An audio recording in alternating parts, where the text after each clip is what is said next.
เอาสบายดีพี่น้องเด้อที่ติดตามช่องได้เป็นห่วงเป็นใยการใช้ชีวิตของเราอยู่รัสเซียนี่เด้อมื้อนี้ก็เป็นเสาร์วันที่8เป็นคือวันเสาร์เด้อพี่น้องเลยเสาร์วันที่8เดือนพฤศจิกพศ2568กับบรรยากาศอยู่บ้านเพิ่นพี่น้องเลยย่างไปโรงเรียนคือเก่าวันเสาร์ยังเข้าโรงเรียนเด้อพี่น้องอยู่พี่น่ะวันเสาร์นี่ยังไปโรงเรียนอยู่ปกติขอบใจพี่น้องหลายๆเด้อที่ติดตามและให้กำลังใจและก็เป็นห่วงเป็นใยเฮากับหมู่คู่อยู่ที่เด้อเพราะว่าในช่วงนี้บ่ได้อัพคลิปก็ย้อนว่าอินเทอร์เน็ตพี่น้องเลยเพราะว่าฮอด 11 โมงกลางคืนแล้วแม่นอินเทอร์เน็ตอยู่บ้านเพิ่นแล้วแม่นเพิ่นปิดเลยพี่น้องเลยตัวบ่มีสัญญาณอินเทอร์เน็ตเลยเพราะว่าเวลาคนเข้านอนเนาะเพิ่นจะปิดสัญญาณอินเทอร์เน็ตเลยเฮาก็พอดีเลิกเรียนมาแล้วก็มาอัพคลิปบางเทื่อมันก็บ่ทันพี่น้องอินเทอร์เน็ตก็ช้าอยู่พี่น่ะบ่คือเฮามาอยู่สุดก่อนเนาะเพราะว่ามาช่วงนี้ถือว่าติดขัดสัญญาณอินเทอร์เน็ตพี่น้องเลยเฮาก็อัพคลิปวิถีชีวิตหรือว่าชีวิตประจำวันของเฮาพี่น้องมันก็ช้าคือแม่นเฮาแล้วก็แม่นจะสิพี่น้องเอ้ยใช้ชีวิตทุกมื้อไปโรงเรียนย่างไปโรงเรียนสิละอันนี้ก็แม่นเศร้าๆพี่น้องเอ้ยปากก็7 โมงยัง7 โมง 60อัน7 โมง 36 นาทีตอนนี้นะพี่น้องเอ้ยถ้าข้ามทางรถนี่ก็เป็นถนนบ้านเพิ่นอากาศมื้อนี้ก็ถือว่าดีพี่น้องคันมีน้ำไหลอย่างนี้แล้วถือว่าดีอากาศบ่ลบพี่น้องมื้อนี้นะสดชื่นขนาดมื้อนี้นะย่างสบายพอดีงามพี่น้องครับเป็นอย่างนี้แล้วแม่นโอเคอากาศนะไปมาสะดวกสบายเด้อันนี้ก็เป็นเศร้าๆเด้อพี่น้องเอ้ยนี่ถือว่าบ้านเพิ่นยังบ่ทันตื่นนอนดอกพี่น้องยังเศร้าจังซี่นะเพิ่นก็ยังนอนอยู่น้อยสิจะตื่นนะพี่น้องเอ้ยบ้านเพิ่นจะเริ่มเข้าการกับ8 หาผู้ใดบ่แม่น8พี่น้อง9 โมงหา10 โมงเริ่มเฮ็ดเวียกเฮ็ดการอันนี้ก็เป็นเส้นทางลักบ้านเพิ่นเนาะพี่น้องนี่นะเห็นบ่รถเมล์นี่รถเมล์แล่นปกติบ้านเพิ่นรถเมล์นี่ถือว่าบ่แพงขี่ก็ได้ทั่วเมืองนี่ก็สิถ้าเป็นเงินกีบเฮาก็ 4-5,000 นี่แหละพี่น้องขี่ได้ทั่วเมืองเลยสุดคิวพุ่นละพี่น้องเลยอันนี้เศร้าๆสิไปเอาน้ำพี่น้องนี่ไปซื้อน้ำไปโรงเรียนไปกดเอาน้ำพี่น้องเลยบ้านเพิ่นมันจะมีน้ำแบบสำหรับแคมทางนะพี่น้องสำหรับคนที่แบบบ่เงินน้อยแบบบ่อยากเข้าไปในห้างไปซื้ออยู่ในห้างเขาก็กดเอาเหรียญไปกดเอาพี่น้องเลย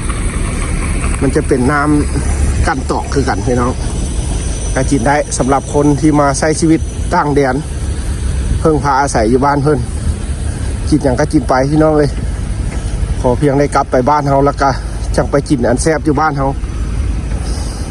นี่แหละชีวิตอยู่ต่างแดนบ่ได้สบายได้พี่น้องเลยบางคนเพิ่นไปอยู่ต่างประเทศเพิ่นใช้ชีวิตสนุกสุขสบายบัดจูเฮากับหมู่นี่ละบ่บ้านไหนพี่น้องเลยลำบากหนาวก็ได้ไปโรงเรียนตื่นก็ได้ตื่นแต่ดึกส่วนสิได้กลับมาก็ค่ำละเลิกโรงเรียนพี่น้องเลย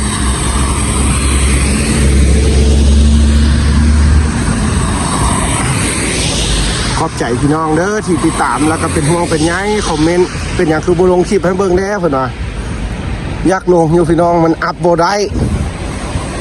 มันซ่าหาวิธีแก้ไขอยู่ว่าสิซื้อส่วนกันซื้อ Wi-Fi อยู่พี่น้องซื้อ Wi-Fi ก็ได้ใช้พาสปอร์ตใช้อย่างหลายอย่างล้มกันอยู่พี่น้องเลยเราก็ปรึกษากันอยู่ว่ามันสิเป็นจังไดสิซื้อ Wi-Fi มาใช้ในห้องหอพักครับก็ล้มกันอยู่กับหมู่คู่บางคนก็เห็นดีบางคนก็ยังบ่เห็นดีนะ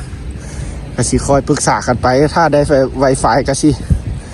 ช่วยด้วยกันอัพคลิปให้พี่น้องได้เบิ่งการที่พวกเขามาอยู่พี่น้องเลยใช้ชีวิตอยู่พี่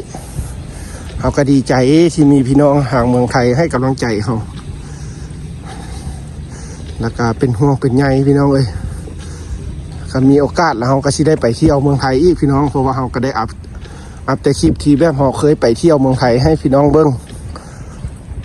เพราะว่าเราเคยอัพไว้อยู่บ้านแล้วนี่แต่เปิดเป็นสาธารณะเอาย่างไปซื้อน้ำพี่น้องแล้วก็เข้าไปโรงเรียนตอนนี้นะ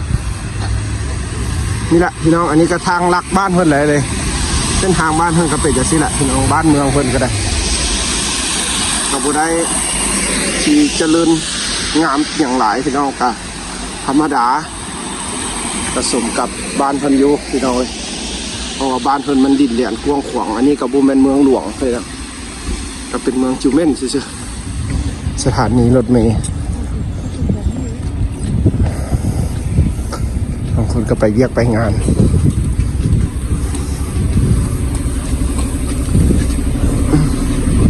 เดี๋ยวไปกดน้ำก่อนเด้อพี่น้องแล้วก็เข้าไปในโรงเรียนราคาสีทายให้เบิ้งไปโรงเรียนพวกเราก็ได้ไปกินข้าวเช้าอยู่โรงเรียนทุกมื้อพี่น้องเลยเพราะว่าในโรงเรียนนั้นเพิ่นก็เลี้ยงข้าวเลี้ยงน้ำถ้ากินอาหารบ้านคนได้คือเอาลงให้เบิ้งขนาดสลายก็จะเป็นข้าวบะเล่แล้วก็จะเป็นต้มมันฝรั่งที่คนต่างแดนคนกินหั่นล่ะพี่น้องคนบ้านเฮาก็กินบ่ได้คือกินได้บางอันแล้วก็ข้าวจี้บ้านเพิ่นมากข้าวจี้โอ้ยังมืดอยู่แถวนี้เส้นทางเอาพี่น้องไปกดน้ำแล้วก็สิเข้าไปแล้วก็กินข้าวในโรงเรียนก็สิถ่ายให้เบิ่งเด้อพี่น้องเลยแต่ทางในโรงเรียนแท้ๆในมหาวิทยาลัยหั่นเฮาบ่สามารถถ่ายให้เบิ่งได้เด้อพี่น้องเลยขอโทษขออภัยหลายๆเนื่องจากในโรงเรียนเพิ่นจะมีข้อต้องห้ามการลิ้นโทรศัพท์การใช้สัญญาณใดๆอยู่ไหนฮะพี่น้องเพราะว่าเขาออกมาแล้วเขาจังท้ายได้กดน้ำพี่น้องใส่เหรียญของรัสเซียเลยเงินรัสเซีย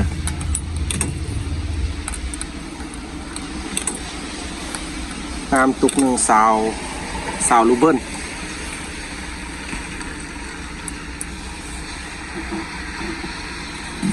ถ้าเป็นน้ำสะอาดพี่น้องนี่น้ำที่สะอาดได้ถ้าเป็นอากาศหนาวๆแท้ๆนี่น้ำเกือบบ่ไหลได้พี่น้องแต่นี่มื้อนี้อากาศดีได้ถือว่าอากาศดีนี่กดน้ำถือว่าน้ำกินอยู่บ้านเพิ่นน้ำนี่แพงได้พี่น้องถือว่าคันคิดไล่แล้วมันแพงน้ำนะพี่น้องเลย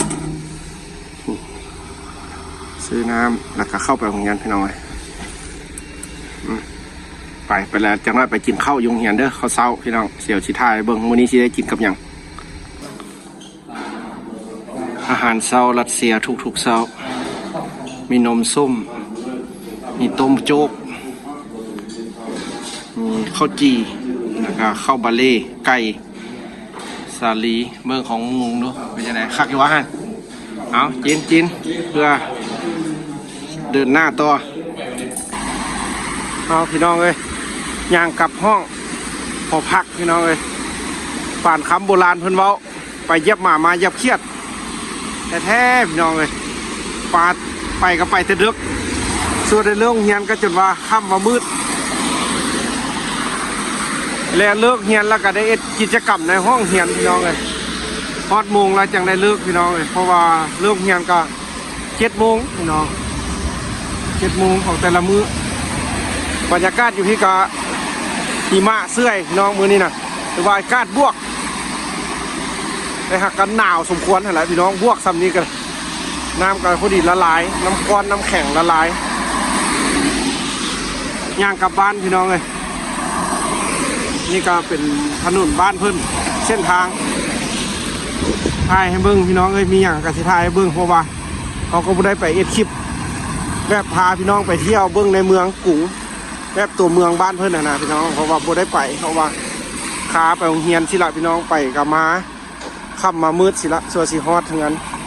เมื่อก็ไปคุมแต้งกินแล้วก็สว่าเมื่อยแล้วก็นอนพักพี่น้องเลยแล้วก็อัพคลิปแล้วสว่า11 โมงนี่ก็สว่าเพิ่นก็ปิดสัญญาณเน็ตเลยเขาก็อัพคลิปให้เบิ่งกับมันช้าพี่น้องมันช้าเพราะว่าเนื่องจากอินเทอร์เน็ตพี่น้องบ้านเพิ่นจะปิดถ้ามันคนเข้ารับเข้านอนแล้วพี่น้องเลยเพิ่น พิ่นก็รักษาความปลอดภัยของพ่อแม่ประชาชนมีคลื่นสัญญาณรบกวนพี่น้องเอาเมื่อเฮือนพี่น้องไปเจอกันใหม่มื้ออื่นเด้อเดี๋ยวสิเข้าไปหานก่อนพี่น้องซอกซื้ออาหารเปื่อยแต้งกินนี่อันนี้หานกันอยู่นี่พี่น้องสิสุกกับเมื่อละพี่น้องสิสุกก็ได้เอาไว้เจอกันเด้อพี่น้องเอ้ย